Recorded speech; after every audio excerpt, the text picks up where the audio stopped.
मैंने सीएजी के प्रति आस्था रखते हुए देखा है, ये मैंने पिछले 15-20 साल के भारतीय जनता पार्टी के इतिहास में इतनी आस्था भारतीय जनता पार्टी को कभी रखते हुए नहीं देखा।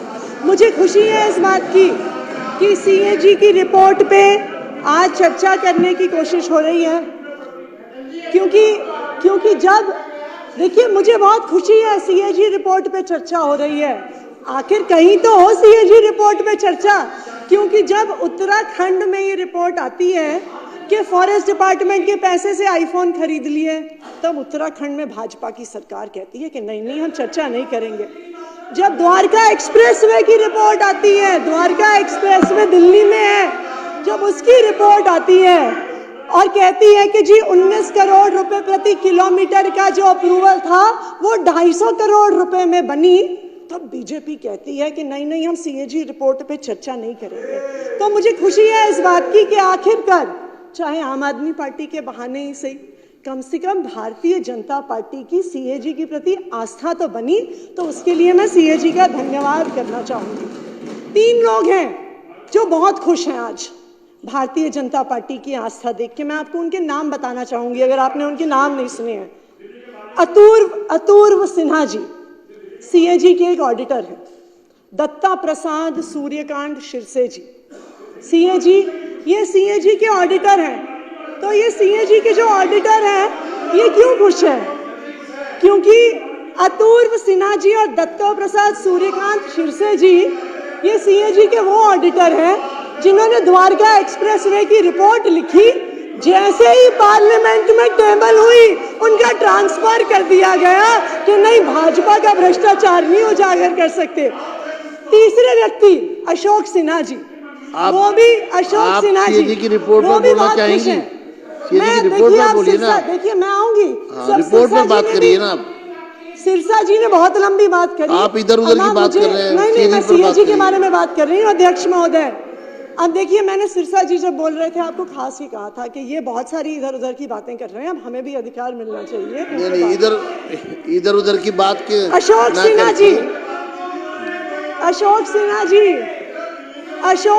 जी जिन्होंने आयुष्मान भारत की सीएजी रिपोर्ट लिखी। अभी मारवा जी ने थोड़ी देर पहले सुन लीजिए हमने भी आपकी बात सुनी। बहुत सारी चीजें बाकी हैं होनी। अरे सुन लीजिए, हम मुझे पता है आप तो नहीं सुन रहे हैं। अरे आप शांत रहिए, आपको हमारा जवाब तो चाहिए। कर्नल जी आप बैठिए। दीपक जी तो ये अभी मारवा जी कह रहे थे कि वो मुख्यमंत्री जी को बधाई देना चाहते हैं कि उन्होंने पहली कैबिनेट में आयुष्मान भारत को दिल्ली में लाने की योजना पास करी, कि जो कमियां आम आदमी पार्टी की सरकार ने स्वास्थ्य मॉडल में करी थी वो आयुष्मान भारत पूरा करेगा। बिल्कुल सही बात है। आयुष्मान भारत सिर्फ एक योजना नहीं है, चमत्कारिक योजना है। बिल्कुल मैं बताती हूँ, ऐसी चमत्कारिक योजना है, ऐसी चमत्कार, बिल्कुल दीपक जी सुनिए, ऐसी चमत्कारिक योजना है। बैठिए। ऐसी चमत्कारिक योजना है, 88,000 मरीजों का मरने के बाद इलाज कर दिया, ये सीएजी की रिपोर्ट बताती है। ये आप ऐसी चमत्कारिक योजना है, 2 लाख से ज्यादा पेशेंट की डिस्चार्ज के बाद सर्जरी करा दी, ऐसी चमत्कारिक योजना है। ऐसी चमत्कारिक योजना है कि जो है सीएजी की रिपोर्ट से भाग रहा है, अलग-अलग अस्पताल और रिपोर्ट पे चर्चा नहीं कर रहा, ये ठीक नहीं है। अब आप लोग आपको मैं फिर कहना चाहूंगा सीएजी पर बात करिए। 3 दिन से सीएजी पर बात करिए। 4थे दिन से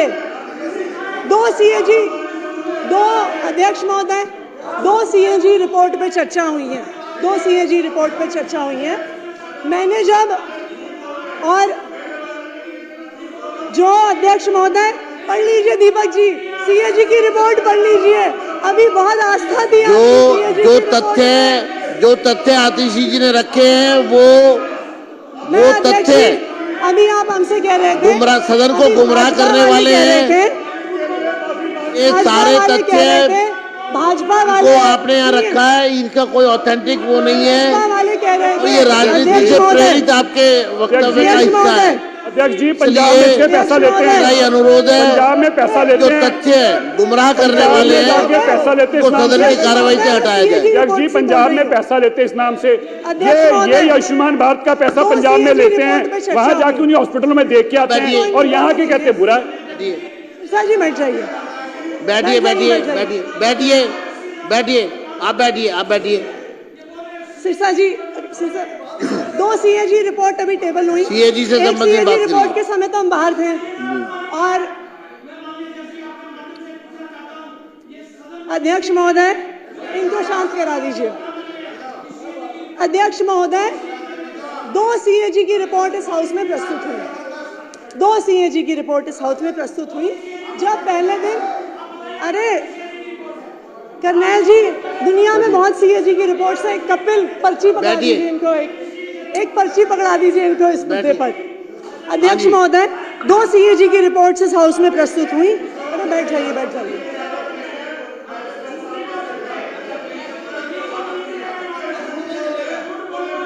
आप बैठिए बैठिए बैठिए। आतिशी जी, मैं आपको रिक्वेस्ट करूंगा, अध्यक्ष आप महोदय, सदन को अरे गुमराह करने वाला स्टेटमेंट ना दें, नहीं, मैंने ये क्योंकि सारा आपके डेटा, तथ्य निराधार है। अध्यक्ष महोदय, ये सारा चलिए, डेटा आगे बताइए। CAG की रिपोर्ट से है। ये गुमराह करने वाला डेटा आगे नहीं है। बात करिए, पर CAG मान पर ली, बात करिए। पिछले 3 दिन तो अध्यक्ष महोदय ने हमें बाहर सड़क पे रखा। आज हम हाउस में हैं, लेकिन अच्छी बात क्या है, अच्छी बात क्या है कि जो रिपोर्ट, जो सदन की प्रोसीडिंग है, वो यूट्यूब पर भी आती है। तो हम यूट्यूब पर भी देख रहे थे कि क्या चर्चा हो रही है।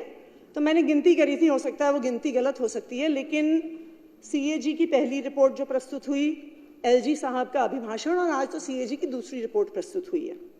मेरे ख्याल से भारतीय जनता पार्टी ने, शायद ये आंकड़ा गलत हो सकता है, इसको मुझे करेक्ट कर लीजिएगा, 55 लोगों ने अभी तक अपनी बात रखी है पिछले 4 दिन में अंदर। और क्या बात रखी? अध्यक्ष महोदय ने मुझे एक चिट्ठी लिखी थी कि सदन की गरिमा बनाए रखने की जरूरत है, कि गरिमा सदन में होनी चाहिए। मैं यही उम्मीद करती हूँ कि जब आपके ही एक सदस्य ने यहाँ पर कहा था, जब यहाँ पर आपके ही चलिए, सदस्य आपके ने पास कहा था, नहीं अध्यक्ष जी, आप मुझे बात पूरी करने दीजिए। अध्यक्ष जी, आप मुझे बात पूरी करने कंक्लूड करिए ना, हाँ, आप मैं CAG कर पर रही हूँ, बात मैं कर रही करिए, हूँ। CAG पे बात करिए। मैंने आप सब बात मान ली। आपने कहा भारतीय जनता पार्टी वाले कह रहे हैं जी कि आम आदमी पार्टी वाले चोर हैं, गुंडे हैं, लुटेरे हैं, पापी हैं, नालायक हैं, घमंडी हैं, कातिल हैं, डरपोक हैं, हत्यारे हैं, नालायक हैं।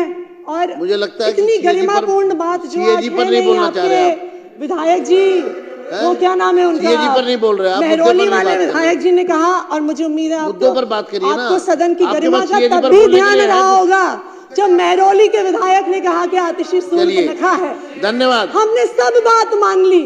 हम हैं चोर, हम हैं गुंडे, हम हैं नालायक, सब बात हम मान लेते हैं आपकी, ठीक है जी।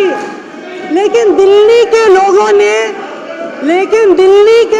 ने, आपको चुन के भेजा काम करने के लिए, गाली देने के लिए नहीं। दिल्ली के लोगों ने आपको चुन के भेजा कि आप उनको काम करके दिखाइए। मेरा आपसे अनुरोध है, CAG पर बात करिए।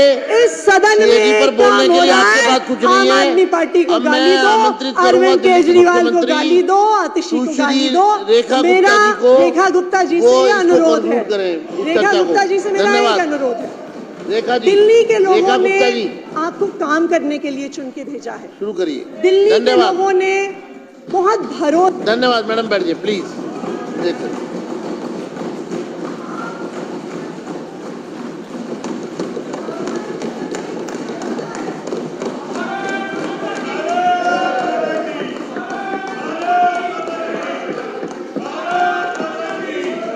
कृपया शांत हो जाए, सभी लोग शांत हो जाए। रेखा जी शुरू करेंगी, चलिए।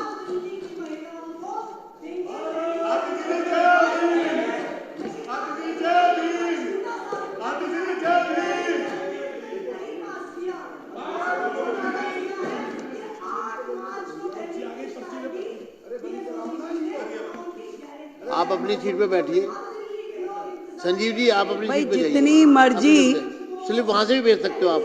कमियां आम आदमी पार्टी की रही हो, जो कि कितनी भी कमियां रही हो, परंतु एक अच्छी बात आम आदमी पार्टी के नेताओं में ये जरूर है कि आखिरी में गलती मान लेते हैं। एक बार जोरदार तालियां। आज स्वयं आतिशी बहन ने कहा कि हम बाकी सारी चीजें जो उन्होंने एक्सेप्ट करी, आप सबने जो कही बहुत बढ़िया बात है। और इसी प्रकार केजरीवाल जी ने स्वयं माना कि मैं यमुना साफ नहीं कर पाया, मैं पानी नहीं दे पाया, मैं गलती मानता हूँ, मुझे और समय दे दिया जाए। ये बहुत अच्छी बात है कि आखिरी में आकर के अपनी गलती मान लेना भी एक गलती का सुधार है। अध्यक्ष जी, मैं तो केवल इतनी बात कहूंगी कि आतिशी बहन, हमारी इस सरकार में मेरे अलावा 4 बहनें हैं। मुझे चिंता होती है आतिशी जी की, बहन है हमारी, कि आतिशी जी आप केजरीवाल साहब का इतना साइड ना लीजिए, इतना साइड ना लीजिए। और आपसे कहना चाहूंगी कि तू इधर उधर की ना बात कर, तू इधर उधर की ना बात कर, ये बता कि काफिला कैसे लुटा। और आज केजरीवाल जी आपको यहाँ फंसा के न जाने कौन से बिल में घुस गए हैं। जब वो स्वाति मालीवाल को अपने घर में बुला करके उसके साथ दुर्व्यवहार कर सकते हैं, तो आतिशी जी आप भी कोई दूर नहीं है। कल को आपके लिए भी कोई घटना दुर्घटना ना हो, इस बात की मुझे चिंता है। जब स्वाति मालीवाल के साथ कुछ हो सकता है, उसको घर में बुला के राज्यसभा सांसद को, आतिशी जी आप हमारी बहन है, मुझे चिंता है आपकी, आपको ध्यान रखना चाहिए। बैठिए, मुझे कार्रवाई, मैं चेतावनी देता हूँ विपक्ष को। अध्यक्ष जी, सीएजी की चर्चा पर, अध्यक्ष जी, सीएजी की रिपोर्ट पर अब मेरी बारी में ये लोग ऐसे बोलेंगे, और मुख्यमंत्री थोड़ी सभ्यता रखनी चाहिए, करने दीजिए। थोड़ी सभ्यता रखें, आप साथी हो हमारे, थोड़ी सभ्यता रखें। बात ये भी नहीं है कि अस्पताल में हेल्थ विभाग के द्वारा जो बजट दिया गया वो उपयोग हुआ कि नहीं। बात ये भी नहीं है कि कितने बेडों की जरूरत थी और कितने मिले। बात ये भी नहीं है कि दवाइयाँ जो चाहिए थी जनता को वो दी नहीं गई। बात ये है कि जो दिल्ली के लाखों लोग इनके अस्पतालों की वजह से धक्के खाते खाते दुखी हुए, उसके जिम्मेवार ये आम आदमी पार्टी के लोग हैं। आप सीएजी से मत भागिए, बैठिए। आएंगे आएंगे आएंगे आएंगे, चिंता मत कीजिए, बिल्कुल आएंगे। अभी आप सुनने का मादा रखिए। अभी ये देखिए ये लोग क्या करते हैं, जब इन्हें पता है कि अब इनकी और उंगली है। आपकी मैडम का उसमें नाम है क्या? आपकी मैडम का नाम है क्या? मार्शल जनरल सिंह जी को बाहर ले जाए। चलो चलो।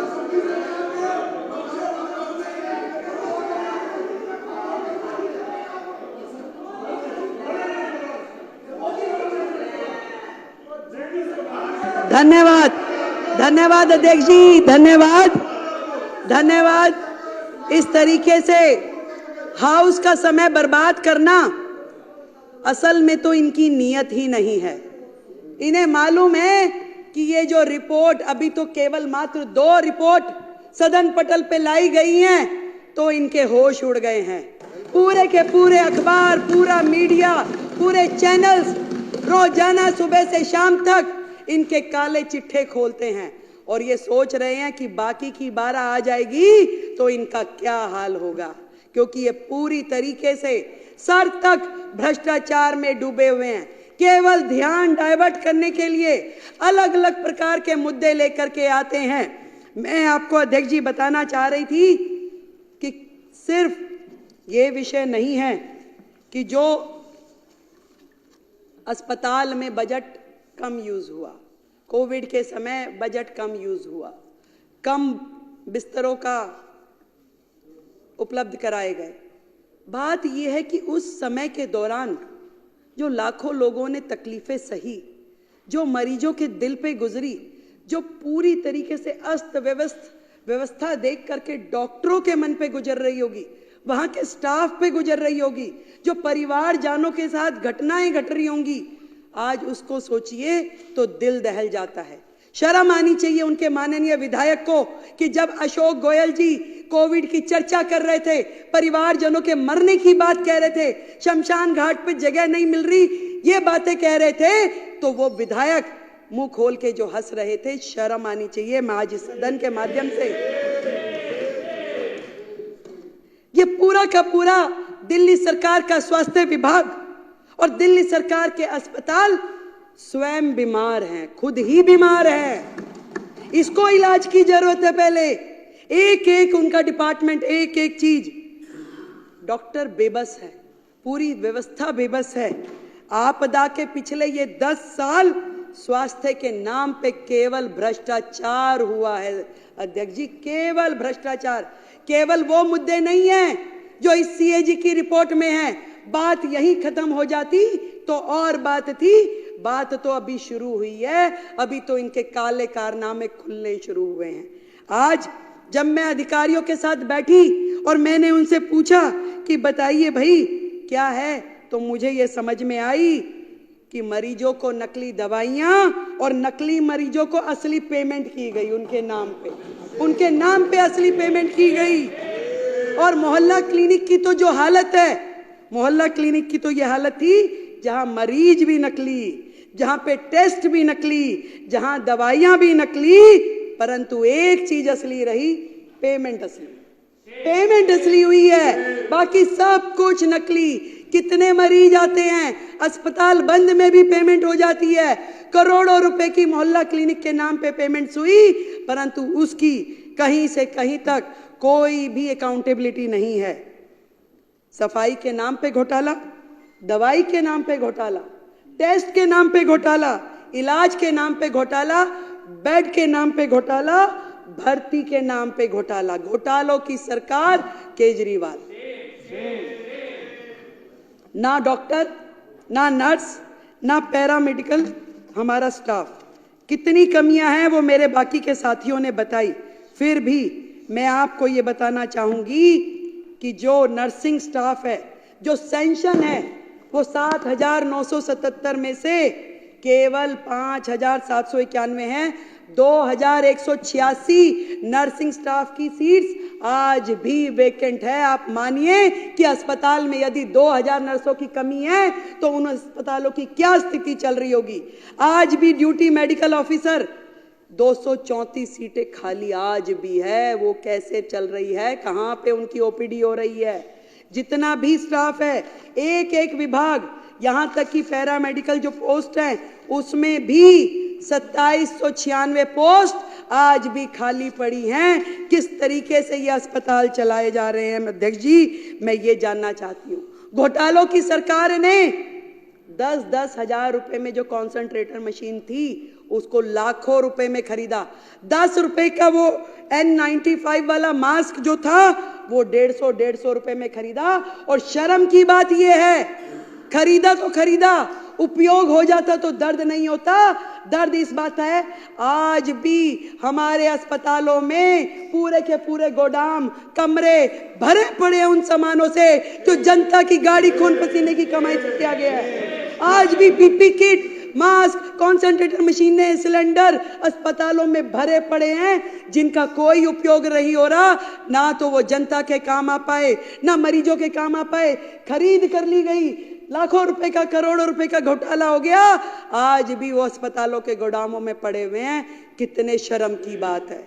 एक एक अस्पताल का गोदाम जाके खोल के देखिए, वहां पे क्या क्या पड़ा हुआ है, मिट्टी हो रहा है, परंतु इनके कान पे जूं नहीं रेंगती। कितनी बुरी स्थिति है। कितनी सारी बीपी मशीनें खरीदी गई, पेमेंट हो गई, परंतु कहां गई, कौन इस्तेमाल कर रहा है, कोई अकाउंटेबिलिटी नहीं है। कहां पे हो रहा है ये सब। ICU, CCU, operation theatre, MRI, सारी की सारी मशीनें, कोई रेट फिक्स नहीं है, कोई दर नहीं, कहाँ किस तरीके से खरीद हो रही है, कोई पूछने वाला नहीं था। मैं आपको बताना चाहती हूं, एक्ट, क्लिनिकल एस्टेब्लिशमेंट एक्ट 2010, जो कि कोर्ट के आदेशानुसार लागू कर दिया जाना चाहिए, वो एक्ट जिसके माध्यम से पूरा का पूरा हमारे क्लिनिक, हॉस्पिटल, लैब और जितने भी टेस्टिंग सेंटर्स हैं उनको रजिस्टर किया जाता है और मॉनिटर किया जाता है। आपको ये जान करके माननीय सदस्यों ये हैरानी होगी कि आज भी दिल्ली जो है देश की राजधानी, घिसे पिटे 1993 के Delhi nursing home registration act के माध्यम से चल रहा है, ना कि 2010 में बने हुए क्लिनिकल एस्टेब्लिशमेंट एक्ट के हिसाब से। क्योंकि इस पूरे एक्ट के माध्यम से अगर चलते तो वहां पे बहुत सारी चीजों की जवाबदेही तय हो जाती, परंतु पुराने नियमों के अनुसार जब वो काम कर रहे तो उनको कोई मतलब ही नहीं, क्योंकि बहुत सारी चीजें उसमें कवर ही नहीं होती, जो मर्जी करें, कोई पूछने वाला नहीं है। जबकि माननीय हाई कोर्ट ने मई 2022 के में ये निर्देश दिया कि भाई आपको केवल CEA एक्ट के अनुसार काम करना है, परंतु इस सरकार ने उस एक्ट को लागू ही नहीं किया, उनके हेल्थ मिनिस्टर ने उसे लागू ही नहीं किया। और आज इस सदन के माध्यम से मैं बताना चाहती हूं कि हम अगले हाउस में सबसे पहले इस एक्ट को, जो क्लिनिकल एस्टेब्लिशमेंट एक्ट 2010 है, इसको लेके आएंगे और सारे आगे के निर्णय उसी एक्ट के माध्यम से लिए जाएंगे। इस सरकार का तो भगवान ही मालिक था और शायद भगवान ने इसीलिए इनको इनका फल भी दे दिया। हाई कोर्ट ने बार बार रिकमेंडेशन दिया, अनेकों बार स्वयं ओटो उन्होंने संज्ञान लिया और ये कहा, फरवरी 2024 में भी कहा, एक कमेटी भी बनाई गई, डॉक्टर सरीन कमेटी, जिसमें पूरा का पूरा हॉस्पिटल सर्विस डिलीवरी सिस्टम जो है वो इम्प्रूव हो, कैसे मरीजों का रजिस्ट्रेशन हो रहा है, कहाँ पे उनका इलाज चल रहा है, किसकी OPD हुई, पूरा का पूरा रेगुलेशन जो है वो ध्यान में आए। परंतु कभी सरकार ने हाई कोर्ट के आदेश के बावजूद भी किया नहीं। आज भी कौन मरीज आ रहा है, क्या इलाज हो रहा है, क्या बिलिंग हो रही है, क्या रिकॉर्ड है, किसी किताब में दिखाई नहीं देता। हाई कोर्ट के आदेशानुसार उसके कहने के बावजूद उन्होंने स्वयं ओटो रिकमेंडेशन दिया कि आपका स्वास्थ्य विभाग गलत काम कर रहा है, जीरो है, इस पे लागू की जाए डॉक्टर सरीन कमेटी की रिपोर्ट्स, परंतु केजरीवाल और उनकी सरकार ने इसे लागू नहीं किया। कितने शर्म की बात है। मैं आपको बताना चाहती हूं, 24 हॉस्पिटल जो इस सरकार के कार्यकाल में शुरू हुए, करोड़ों करोड़ रुपए के बजट से एक भी अस्पताल का काम पूरा नहीं हुआ सर, एक भी अस्पताल का काम। 24 की रिपोर्ट तो नहीं बोल पाऊंगी, ये सारी है, पर कुछ आपको एग्जाम्पल देती हूं। आपको बताना चाहूंगी, एलन हॉस्पिटल जिसका इनिशियल सेंक्शन कॉस्ट जो था 533 करोड़ था, शुरू हुआ 2019 में, परंतु आज की डेट में भी 2019 से अब तक 65% काम कंप्लीट हुआ है और रिवाइज कॉस्ट जब आई तो 1135 करोड़ रुपए की, डबल ऑफ द कोस्ट, और आज भी काम पूरा नहीं हुआ। आज फिर रिवाइज कॉस्ट की जरूरत है और आज उसमें फिर कितने 100 करोड़ बढ़ाने पड़ेंगे वो पता नहीं। और ये वो प्रोजेक्ट है जिसमें PWD ने कॉन्ट्रैक्टर को 95 करोड़ रुपए की पेनल्टी पे की है, 95 करोड़ रुपए की PWD ने, सरकार ने कॉन्ट्रैक्टर को पेनल्टी दी है। क्या ये सरकार, इस 95 करोड़ का हिसाब कौन देगा? इस 95 करोड़ जनता के पैसे का भुगतान कौन करेगा? ये सुन नहीं सकते थे, इसलिए यहां से चले गए। यहाँ इन्हें बता दिया होगा कि भाई मैडम ये बोलने वाली है। 7 अस्पताल जो कि कोविड टाइम में बनने थे, जिसे कि जो कि कोविड टाइम में विशेष रूप से आईसीयू हॉस्पिटल बनने थे, एक भी अस्पताल बना ही नहीं। कोविड आया चला गया, एक भी अस्पताल नहीं बना, कोई तो शुरू ही नहीं हुआ। कोई आज भी केवल पोटा कैबिन जैसे स्ट्रक्चर खड़ा कर दिया गया जिसमें कि एक भी फैसिलिटी ऐसी नहीं है। आज भी वो जो 1216 करोड़ रुपए के अस्पताल है वो मिट्टी हो गए हैं, जीरो हो गए हैं। आज भी उनको वर्केबल कंडीशन में लाने के लिए और 1200 करोड़ रुपए लगा दें तो भी कामगार नहीं है, तो भी वो उपयोग नहीं होंगे। इसका हिसाब कौन देगा? ये बात इनको पता थी, इसलिए वो यहां से चले गए। एक एक अस्पताल करोड़ों करोड़ रुपए का, एक भी अस्पताल का काम इन्होंने पूरा नहीं किया। ये जो ज्वालापुरी में एक अस्पताल था जिसकी सैंक्शन कॉस्ट 319 करोड़ रुपए थी, उसके बाद रिवाइज किया गया। मंत्री जी विजिट करने गए जी, वहां 8 फ्लोर का अस्पताल बनना था। मंत्री जी के मन में आया कि नहीं नहीं नहीं भाई, इस पे 2 फ्लोर और बढ़ा दिए जाए। उन्होंने आदेश दे दिया कि 2 फ्लोर और बढ़ा दो। ना वो 2 बने ना वो 8 हुए। पूरे के पूरे अस्पताल ऐसे 2 अस्पतालों में उन्होंने किया, मादीपुर में और ज्वालापुरी में, और दोनों अस्पताल आज भी पेंडिंग है। एक की कॉस्टिंग जो थी 319 करोड़, दूसरे की 320 करोड़, जिन पे आज तक एक्सपेंडिचर भी हो चुका है। एक पे 247 करोड़ और दूसरे पे 252 करोड़, पर उसकी वैल्यू मिट्टी हो गई, कुछ भी काम आने की स्थिति में नहीं है। मैंने अधिकारियों से पूछा कि बताइए भैया, ये 24 अस्पतालों को कैसे वर्केबल कंडीशन में लेके आएंगे, क्या करेंगे? वो कह रहे मैडम, इतना अनप्लैंड वे में काम होता था, किसी को यही नहीं पता था कि अस्पताल है तो उसमें क्या क्या चीज की आवश्यकता है। वहां पे मोर्चरी होनी चाहिए, वहां पे आईसीयू होना चाहिए, वहां पे रिसेप्शन होनी चाहिए, कि वहां पे क्या होना चाहिए।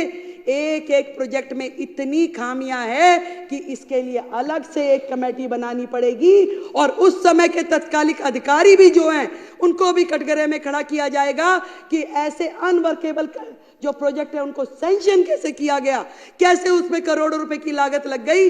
अगर इन 24 प्रोजेक्ट की इन प्रोजेक्ट की कॉस्टिंग ही अगर हम कैलकुलेट करें तो अभी दिल्ली का करोड़ों करोड़ रुपए का नुकसान हो चुका है। ये बात इनको जवाब देना पड़ता, इसलिए ये हाउस में से चले गए हैं। एक और बात बताना चाहूंगी, 2014 के बाद से लेके अब तक एक एक्ट होता है, एसेंशियल ड्रग्स की लिस्ट बनती है। सरकार वो लिस्ट बनाती है कि आपके जितने भी लोकल प्रिक्योरमेंट जितनी हो वो उसके माध्यम से हो, वो दवाइयाँ जो है उस रेट पे और वो दवाइयाँ खरीदी जा सके। 2000 के बाद से इन्होंने एसेंशियल ड्रग लिस्ट बनाई ही नहीं, उसी लिस्ट पे काम करते रहे। जबकि किसी राज्य में वो 1 साल में रिवाइज होती है, किसी में 2 साल में होती है, परंतु होती जरूर है। उसको ऐसा नहीं होता कि सालों साल चलाए रहो। और इसका नुकसान ये हुआ कि हर अस्पताल ने अपनी ही लिस्ट निकालनी शुरू कर दी, अपना ही लोकल काम करना शुरू कर दिया, और उसमें आप सोचिए कि कितना घोटाला हुआ होगा, जो कि अभी सामने आना बाकी है, सामने आना बाकी है। कोई इनकी सेंट्रल परचेजिंग नहीं, हर अस्पताल को छूट है कि भैया अपना कीजिए जो आप करना चाहते हैं। हेल्थ और फैमिली वेलफेयर डिपार्टमेंट ने 15 प्लॉट डीडीए से खरीदे 684 लाख में। वो 15 प्लॉट खरीदे गए थे हॉस्पिटल बनाने के लिए, डिस्पेंसरी बनाने के लिए, परंतु दुख है मुझे, एक भी साइट का उपयोग अभी तक हुआ नहीं है, वो जीरो है, वहीं पड़ा है। करोड़ों रुपए की जमीनें लेकर के उसे डंप कर दिया गया। अब इसके पीछे क्या षड्यंत्र था वो तो ये जाने या राम जी जाने, परंतु इस तरह के जितने मुद्दे हैं इससे ये पता चलता है। वो एक कहानी सुनाती हूँ छोटी सी, मुझे याद आ गई। सिद्धू जी अब हमारे यहाँ नहीं है, वो सुनाते थे, कह रहे जी एक दुकान पे कुछ पुलिस वाले आ गए और आ करके कह रहे कि चोरी हुई थी उस दुकान पे।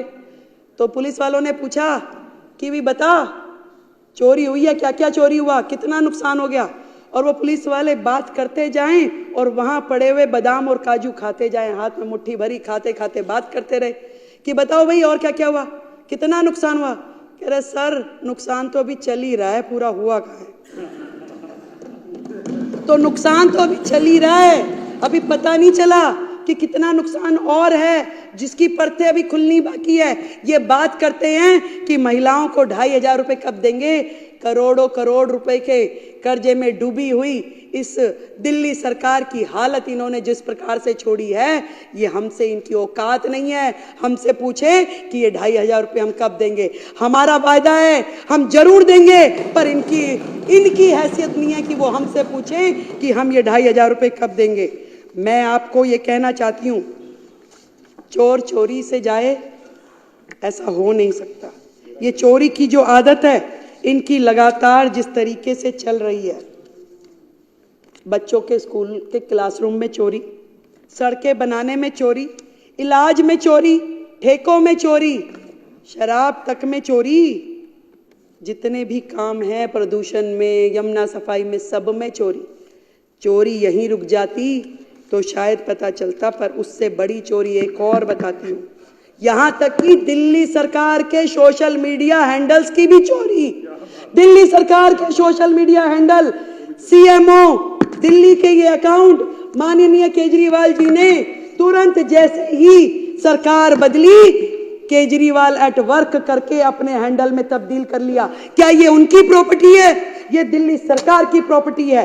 ये आतिशी जी का ये अकाउंट, ये भी आज तक इन्होंने वापस नहीं किया। चाहे इंस्टाग्राम हो, चाहे फेसबुक, चाहे ट्विटर, एक भी अकाउंट ये इन्होंने वापस नहीं किया। हमने इनकी कंप्लेंट दर्ज कराई है। जो सोशल मीडिया अकाउंट की भी चोरी करके ले गए, उनसे आप क्या उम्मीद करोगे कि वो और क्या छोड़ के जाएंगे। अध्यक्ष जी, इतना कहना चाहूंगी, 10 साल दिल्ली बेहाल, 10 साल दिल्ली बेहाल, कर गए कमाल, कर गए कमाल। नोटंकी, भ्रष्टाचार, चाल पे चाल। वाह रे केजरीवाल, वाह रे केजरीवाल। इस बुरी स्थिति में दिल्ली को पहुंचाने के बाद भी, कहते हैं ना, एक तो चोरी ऊपर से सीना चोरी। ये लोग यहां खड़ के कुछ बोलने की हैसियत में नहीं है अध्यक्ष जी। ये हमारी और उंगली उठाने के से पहले ये देखे कि जो उंगलियां इनकी तरफ है उसका जवाब तय करके आए। आज जिन परिस्थितियों में हमें दिल्ली सरकार मिली है, हम अपनी पूरी मेहनत के साथ में काम कर रहे हैं। एक एक विभाग जिस तरीके से कर्जे में डूबा है, जो उसकी हालत है, सबको समझने में, सबको उठाने में न जाने हमें कितना वक्त लग जाएगा।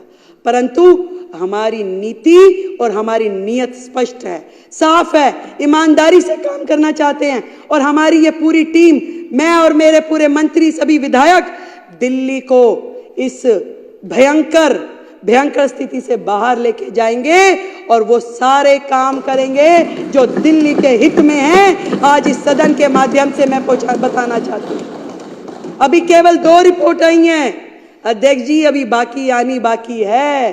तो यही कहना चाहूंगी कि इब्तिदाए इश्क है, रोता है क्या, आगे आगे देखिए होता है।